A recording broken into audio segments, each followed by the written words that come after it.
Welcome to the Core Women Podcast, the place for women entrepreneurs, authors, and self-starters looking to build community and gain valuable insights through expert interviews with women at the top of their game. Join your host, podcaster, producer, expert coach, entrepreneur, and author, Dr. Summer Watson, as she aims to inspire and empower you through these candid conversations. Lean in and embrace the journey.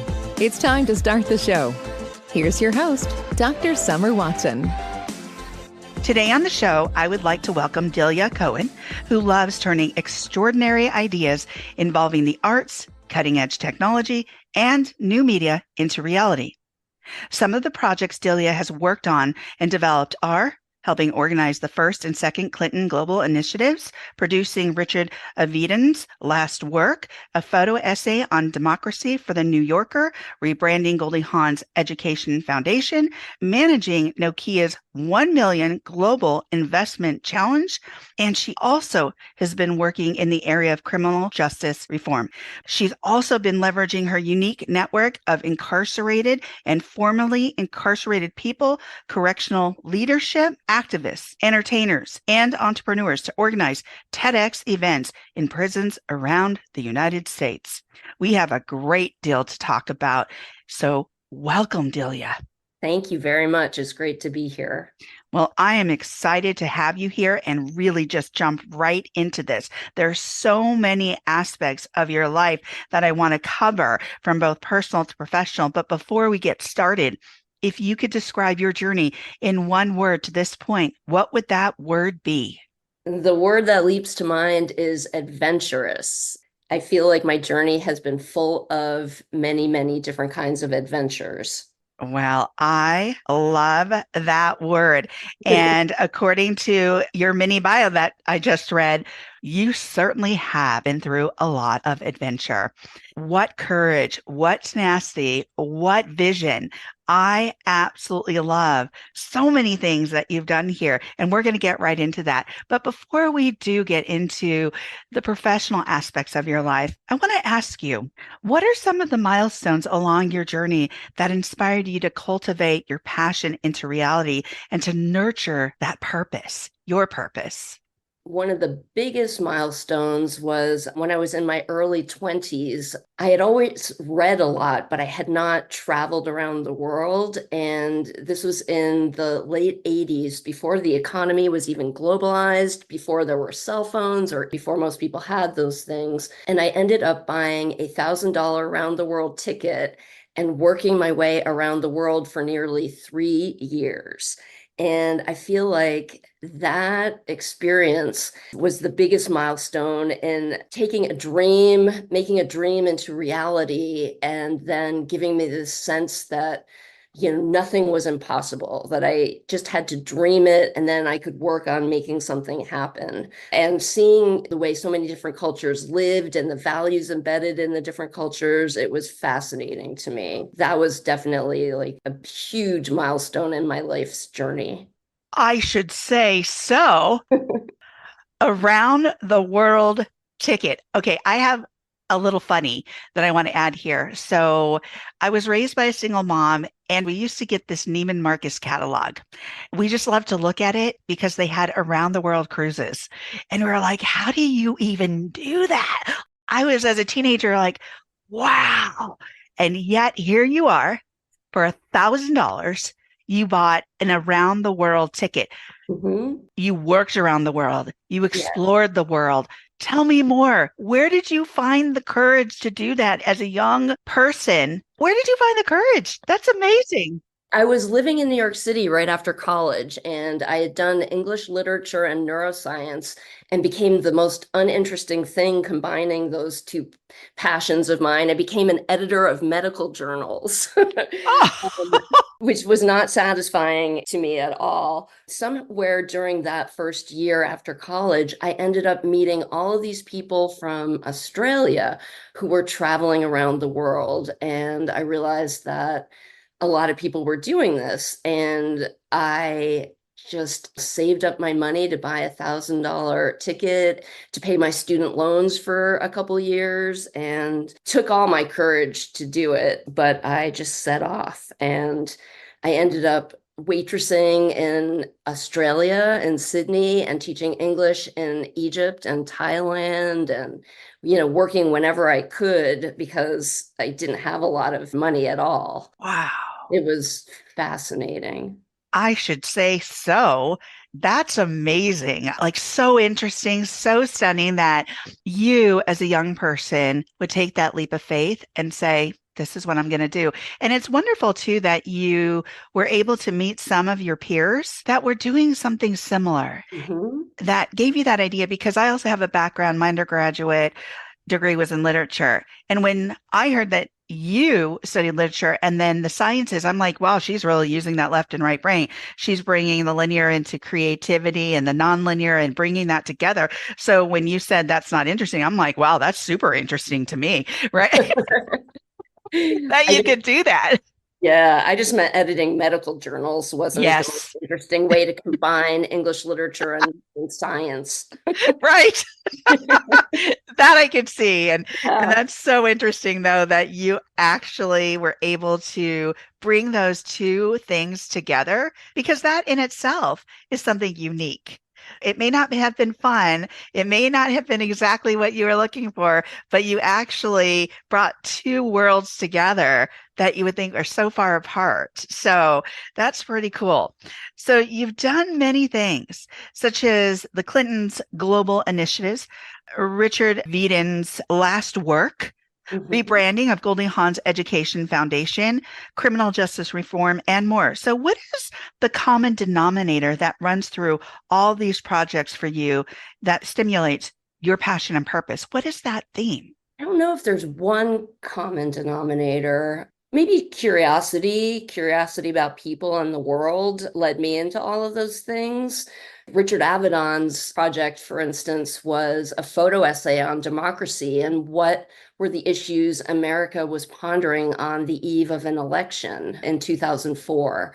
I loved that project. And we would take photographs of people that embodied some of the issues. Like we took a picture of Ron Reagan Jr., and that was to portray the issues surrounding stem cell research that Americans were grappling with at that point. And Goldie Hawn, I remember she and I had become friends, and she was always talking about her foundation. And all of a sudden, after I got to know her more, I realized that she had some of the top neuroscientists in the world doing research on her foundation and that it was providing an incredible service to young kids. So I helped her rebrand it. I don't know. I guess curiosity about people is probably what's led me to all of these things, or just curiosity in general. Yeah, I love that you are curious because through that curiosity, you made so many things happen. You were part of so many different and interesting initiatives, changes, rebrandings. So when I look at this and some of the things that you're doing now, how did you get into prison reform and working on TEDx events in prisons? That was definitely an exercise in curiosity. The TED conference had been a client of mine, and I did a number of projects for them. And after they started their TEDx initiative, which is the franchise of their brand, so that anyone can hold a TED-like event in their community, and that's called TEDx, where X equals independently organized. And so they hired me in 2012 and 2013 to look at what were the TEDx organizers around the world trying to accomplish for social change. And I started interviewing the TEDx organizers, and I discovered that 3 countries had held TEDx events in prisons. And I was insanely curious. Who in prison is watching TED Talks? It was not what I pictured a typical prisoner's pastime to be. And not only just watching TED Talks, but they were having events. So who was speaking, who was attending? I was very, very curious. And it was Spain, Moldova, and the US. And Spain and Moldova did these little things. But the US, when I had a conference call with the incarcerated TEDx organizers, they explained this vision to me where they wanted to give a 360-degree view of the criminal justice system. And so for speakers, they would have mostly incarcerated people, but also a prison administrator, a survivor of crime, somebody from law enforcement, and half of the attendees would be incarcerated from the facility, and half would be outside community leaders. And I thought that was such an interesting model. And they told me they were having another event in about 2 months from the phone call we were on. And so I was still on my contract for TED when I first went to prison. It was to a TEDx event at this Ohio men's prison. And I was just completely blown away by everything that I encountered and experienced while I was there. So much so that I said, I don't care about any of the other TEDx organizers. We have a quarter of the world's prisoners in the United States. So why don't I see if I can make the right connections and spread these two prisoners' idea of this model of TEDx to different prisons and states around the United States? And I have now been doing that for 11 years.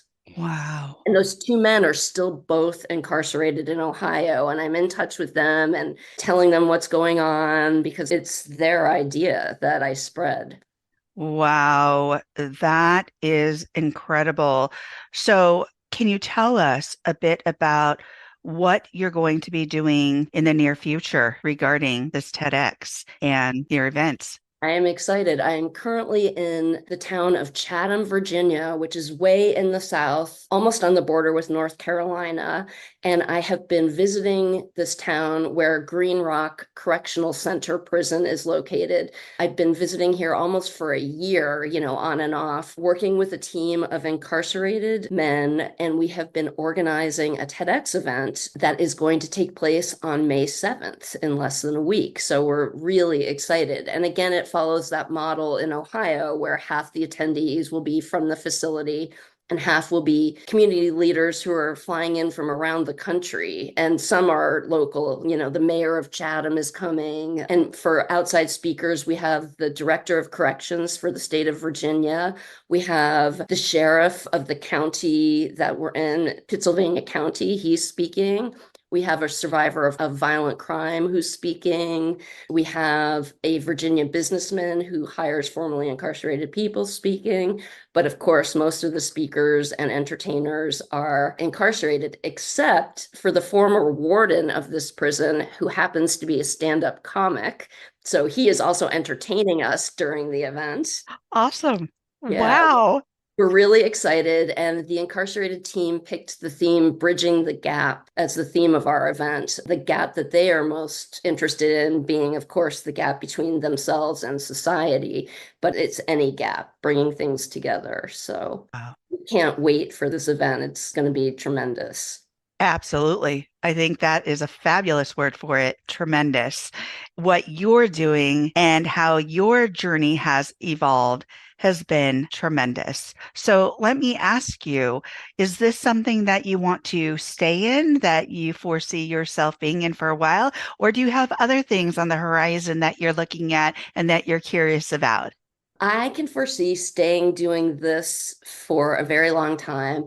If I were going to change into anything, one thing that I've discovered while I've been working in prisons is something that combines two of my loves, and that is often prisons will have programs where they rehabilitate dogs who they get from the local shelters and train them so that they can be adopted into forever homes. And I think if I were going to start a business, I would love to try and get dog training programs for all the shelter dogs in prisons all over the country, because I think it's so rehabilitative for the dogs and for the prisoners, and it's doing such a great good for the public. That might be something I'll explore someday. I love it. We have covered so much ground here. I love that we started off with the word curiosity. We're kind of closing with the word curiosity. But as we do come to the close of the interview, my last question is, if you were to give the listeners one tip about how to turn extraordinary ideas into reality, what would it be? I think the secret is in picking the right ideas. In order to do this, I think that you have to have a passion for the extraordinary idea. And that passion will help you figure out all the ways that you need to travel to make this thing a reality. If you're not passionate about it, it's much harder to achieve. Well, thank you, Delia, for joining me on the Core Women podcast today. It's been an absolute pleasure. Thank you for having me. Absolutely. You can follow Delia Cohen on LinkedIn at Delia Cohen. Thank you for joining us on the Core Women podcast with Dr. Summer Watson. We're so glad you're here and would love to connect more with you. Find us on Instagram, Facebook, and YouTube at Core Women, and on Twitter at Core Women 1. For more about Core Women and Dr. Watson, visit corewomen.com. Want more support and resources for amazing women like you? Great! Join Dr. Watson and Jen Fontanilla at the Life, Love, and Money Collective, a Core Women production that aids in understanding the key traits that might be getting in the way of living a life that you are absolutely passionate about. Connect with Summer and Jen and find out more at thelifeloveandmoney.com.